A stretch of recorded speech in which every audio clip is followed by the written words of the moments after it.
త్యాగనిర్తి అనేటటువంటి పాఠ్యభాగంలోకి మనం ఇప్పుడు ప్రవేశిస్తూ ఉన్నాము. మన ప్రాచీన సాహిత్యములో నైతిక విలువలకు ఎంతో ప్రాధాన్యం ఉన్నది. మన ప్రాచీన సాహిత్యములో నైతిక విలువలంటే మోరల్ వాల్యూస్ అంటే మనం ఒక పద్ధతి ప్రకారము ఉండాలి అనే ఒక క్రమశిక్షణతో ఉండాలి అనేటటువంటి వాటికి ఎంతో ప్రాముఖ్యత ఉన్నది.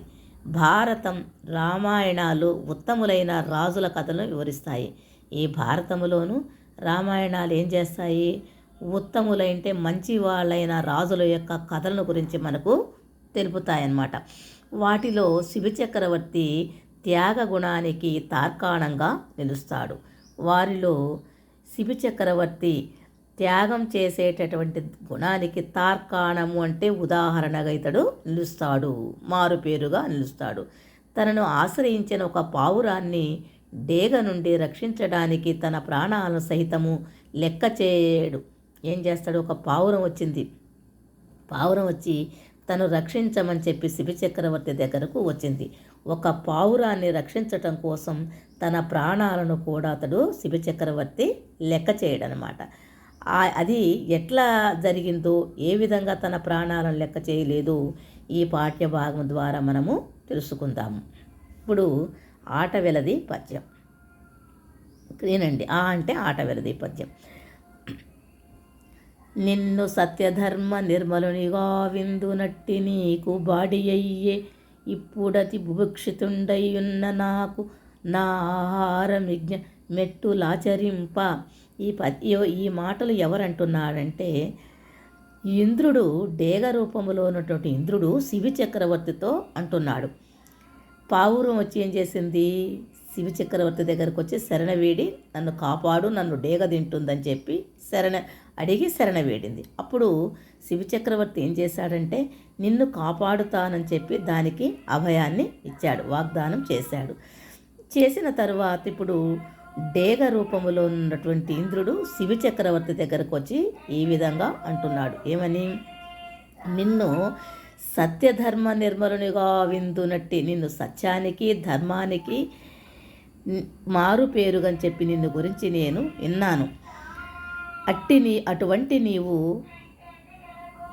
నీకు బాడి అయ్యే అంటే ఇది నీకు ధర్మమేనా, న్యాయమేనా? ఇప్పుడతి అంటే ఈ సమయమునందు, ఇప్పుడు అంటే ఈ సమయమునందు, దత్తి అంటే ఎక్కువగా, బుభిక్షితుండునై అంటే ఆకలి బాధతో ఉన్నటువంటి నాకు నా ఆహారాన్ని అంటే నేను తినేటటువంటి ఆహారాన్ని, ఈ పావురాన్ని తిననీయకుండా విజ్ఞమును, ఆటంకములను ఎట్టులు ఆచరించ ఏ విధంగా కలిగించదవు అని చెప్పి అంటున్నాడనమాట. ఎవరు ఈ మాట అన్నది? డేగ రూపంలో ఉన్నటువంటి ఇంద్రుడు శివి చక్రవర్తితో అన్నటువంటి మాటలు అన్నాడు. ఏమయ్యా, నిన్ను సత్యానికి ధర్మానికి మారు పేరుగా ఉన్నావని చెప్పి నేను నిన్ను గురించి విన్నాను. ఈ సమయములో నేను బాగా ఆకలి బాధతో ఉన్నాను. నేను ఆకలి బాధతో ఉంటే ఇప్పుడు నేను తినేటటువంటి ఆహారాన్ని తిననీయకుండా అడ్డు కలిగించటం ఇది నీకు న్యాయమేనా, ధర్మమేనా అని చెప్పి అంటున్నాడనమాట. ఎవరంటున్నారు? డేగ రూపంలో ఉన్నటువంటి ఇంద్రుడు శివి చక్రవర్తితో అన్నటువంటి మాటలన్నమాట. ఇప్పుడు వచనము. సర్వభూతంబులు నా ఆహారమును జీవించి వర్ధిల్లు, నిధి నాకు భక్ష్యంబు గానినాడు బుభిక్షావేదనంబు చెంది ప్రాణవియోగంబగు నట్లయిన నా పుత్రులు భార్యలు జీవింపనేర రొక్క కపోతంబు రక్షించి పెక్కు జీవులను హింసజేయుట ధర్మ విరోధంబులు. ఏమంటున్నాడు మళ్ళీ? సర్వభూతంబులు ఆహారంబును జీవించు వర్ధిలంటే ఈ ప్రపంచములో ఉన్నటువంటి సర్వప్రాణములు కూడా ఆహారాన్ని తినే బ్రతుకుతాయి. ఇది నాకు భక్ష్యంబు కానినాడు బుభిక్షావేదనంబు చేసి ప్రాణవియోగం అంటే ఏంటది? ఈ ప్రపంచంలో ఉన్నటువంటి సర్వభూతములు, సర్వప్రాణులు కూడా ఆహారాన్ని తినే బ్రతుకుతాయి. ఆహారాన్ని తినకపోతే బ్రతకలేమురు. కాబట్టి ఈ డేగకు నాకు ఇది ఆహారము. నేనిప్పుడు ఈ సమయమునందు బాగా ఆకలి బాధతో ఉన్నాను. నేను గనక తినకపోయినట్టయితే మిక్కిలి ఆకలి బాధతో నేను ప్రాణవియోగంబు అంటే నేను చనిపోతాను. అట్లయినా నేను చనిపోయినట్లయితే, ఆ విధంగా జరిగినట్టయితే నా పుత్రులు భార్యలు జీవింపనేరా, నా యొక్క కుమారులు కొడుకులు నా భార్య కూడా బ్రతకలేరు. ఒక్క కపోతంబును రక్షించి అంటే ఒక్క పావురాన్ని కాపాడి పెక్కు జీవులను అనేకమైన జీవులను ఇంతమందులను హింస చేయటం, బాధ కలిగించటం ధర్మ విరోధంబు కదా, న్యాయానికి విరుద్ధముగా ఉన్నది కదా అని చెప్పి అంటున్నాడు అనమాట. ఎవరంటున్నాడు? డేగ రూపంలో ఉన్నటువంటి ఇంద్రుడు శివ చక్రవర్తితోటి అంటున్న మాటలు అన్నమాట. ఏమని అంటే సర్వప్రాణులు కూడా, ఈ ప్రపంచంలో ఉన్నటువంటి సర్వప్రాణులు కూడా ఆహారాన్ని తిని బ్రతుకుతాయి.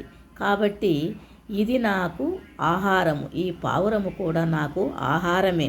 ఈ సమయమునందు నేను మిక్కిలి ఆకలి బాధతో ఉన్నాను. ఇప్పుడు నేను గనక దీన్ని తినకపోయినట్లయితే ఆకలి బాధతోటి నేను చనిపోతాను. నేను గనక చనిపోయినట్లయితే నా భార్య పిల్లలు కూడా చనిపోతారు. కాబట్టి ఒక పావురం కోసం ఇంతమంది